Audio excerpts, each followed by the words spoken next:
کہ فلاح پانا تمہاری ضرورت ہے، اور فلاح کیسے ہوگی؟ تزکیے سے حاصل ہوگی۔ اور تزکیہ کیا ہے؟ تزکیہ تمہارے باطن کی ستھرائی کا نام ہے، اندر کی پاکیزگی کا نام ہے، تمہارے دامن کی عفت کا نام ہے، تمہارے خیالوں اور سوچوں کی طہارت کا نام ہے، تمہارے طرز معاشرت کی خوبصورتی کا نام ہے، تمہارے انداز حیات کی ندرت کا نام ہے، تمہاری زندگی کا جمال تزکیہ ہے، خوبصورتی تزکیہ ہے۔ اللہ کی حرام کردہ چیزوں سے بچنا، اس کی ممنوعات سے محفوظ رہنا، حتیٰ کہ مکروہات سے بھی، اور یہاں تک کہ ایسی سوچ سے بھی، ایسے خیال سے بھی، ایسے وسوسے سے بھی اپنے آپ کو بچانا، اس کو تزکیہ کہا جاتا ہے۔ اور اللہ تعالیٰ جل شانہ نے یہاں ارشاد فرمایا قد افلح من تزکا، جس نے اپنے اندر کو ستھرا کر لیا۔ باہر تو مل مل کے سارے ہی دھوتے ہیں، لباس پہ بھی سلوٹ نہیں پڑنے دیتے، اور اپنے بدن پہ ایک ریزہ مٹی کا بھی پڑ جائے تو وہ بھی جھاڑتے ہیں۔ کہا یہ بھی اچھی بات ہے، اسلام ستھرائی کا دین ہے، صفائی کا دین ہے، لیکن اس سے کہیں زیادہ اہمیت ہمارے باطن کی صفائی کی ہے، ہمارے اندر کے ستھرا ہونے کی ہے۔ تزکیہ مقصود ہے۔ اب یہ تزکیہ کس طرح ہم حاصل کریں؟ ایک تو اسی آیت کریمہ میں ارشاد فرمایا فذکر اسم ربہ، اپنے رب کا نام ذکر کیا، نام پکارا، یعنی ذکر الہی یہ حصول تزکیہ کا سبب ہوا۔ فصلی، اور دوسری بات ارشاد فرمائی نماز۔ تو یہ تزکیے کا نتیجہ بھی ہے کہ جب اندر تزکیے کے نور سے مالا مال ہوگا تو پھر پیشانی سجدے میں ضرور جھکے گی، اللہ کی بندگی یہ بندے کا مزاج ہوگا۔ اور دوسرا یہ ہے کہ اگر یہ تم حاصل کرنا چاہو تو پھر تمہیں اس عمل سے بھی گزرنا پڑے گا، اور اللہ کا ذکر تمہارے اندر کے زنگ اتارے گا۔ تو جب دل کا زنگ اترا تو دل مزکا ہو گیا، دل کو تزکیے کی دولت نصیب ہو گئی۔ اور دوسرے مقام پہ اللہ کے محبوب علیہ الصلوۃ والسلام نے دل کے زنگ اتارنے کا جو ایک نسخہ ارشاد فرمایا وہ یہ ہے کہ دل کا زنگ قرآن مجید کی تلاوت سے اترتا ہے۔ اب ذرا دیکھیے قرآن مجید میں بھی اس پر بڑی خوبصورتی کے ساتھ ارشاد فرمایا گیا۔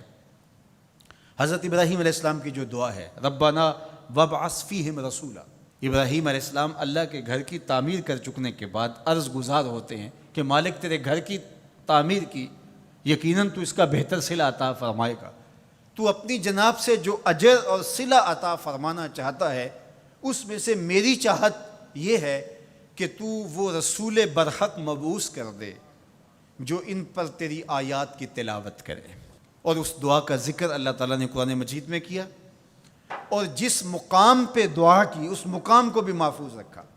واتخذوا من مقام ابراہیم مصلی، کہا اس کو جائے نماز بنا لو۔ آپ نے حج یا عمرے کی سعادت پائی ہو تو وہاں مطاف سے تو ہر رکاوٹ اٹھائی جاتی ہے کہ طواف کرنے والوں کو کوئی دقت نہ ہو، اور یہاں یہ پتھر نصب کیا ہوا ہے، یا اللہ تیرے گھر کے سامنے یہ پتھر تو نے تو پتھروں سے دور ہٹایا تھا، لیکن اس پتھر کے نیڑے آ کے سجدہ کرنے کا کہا گیا۔ واتخذوا من مقام ابراہیم مصلی، طواف کر لیا، عمرہ کر لیا، حج کی سعادت پائی، طواف زیارت کر لیا، لیکن کہا کہ تمہارا طواف نہیں مانوں گا جب تک 2 رکعت یہاں نہیں پڑھو گے جہاں میرے یار کے قدم لگے۔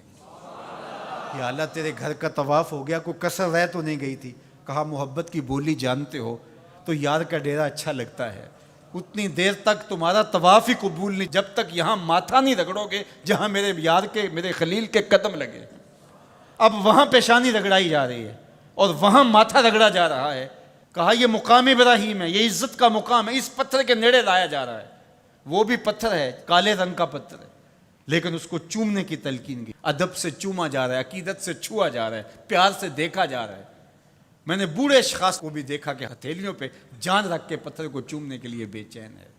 اکلوتے بیٹے کو چومنے کے لیے ماں کی وہ تڑپ نہیں ہوتی جو اس پتھر کو چومنے کے لیے کلیجے کے اندر بے تابی اور ایک بے چینی اور اضطراب ہوتا ہے، مجھے ایک بوسہ میسر آ جائے۔ یہ تڑپ کیوں؟ یہ راز حضرت عمر نے کھولا۔ حجر اسود کو چوم رہے تھے اور چومنے سے پہلے بولے اے حجر اسود تجھے کبھی نہ چومتا اگر میرے حضور نے نہ چوما ہوتا۔ ہم نے قطرہ دیکھا نہ کبھی دریا پہ غور کیا، بس جہاں تیری جھلک نظر آئی وہیں ڈوب گئے۔ تو یہ عقیدتوں کے رنگ ہیں، یہ محبتوں کے روپ ہیں، یہ الفتوں کا ایک عجیب جہان ہے جو ہم نے یہاں آباد دیکھا۔ تو یہ پتھر ہو کر کے بھی عزتوں کا ظرف قرار پایا، اور اس کو سینے کعبہ کے اندر نصب کر دیا گیا، کہا یہ نشان ہے، یہ شاعر اللہ میں سے ہے، یہ جائے نماز بنا لو، یہ عزتوں کا ظرف قرار پایا۔ اس کو یہ عزت کیوں ملی؟ اس لیے کہ حضرت خلیل اللہ کے قدم لگے۔ اچھا، کیا حضرت ابراہیم کے قدم ساری زندگی اسی پتھر پہ لگے یا کسی اور پتھر پہ بھی لگے؟ ظاہر ہے یہ سارا علاقہ ہی پتھریلا تھا، ان کے قدم تو جگہ جگہ لگے، لیکن کسی اور پتھر کو محفوظ نہیں کیا گیا۔ اس پتھر کو محفوظ کیوں کیا گیا؟ اس لیے کہ اس پتھر کی چھاتی پہ کھڑے ہو کے حضرت خلیل نے میرے رسول کے لیے دعا مانگی تھی۔ جہاں حضور کا ذکر ہوا وہ پتھر بھی نشان بن گیا اور موجود رہا۔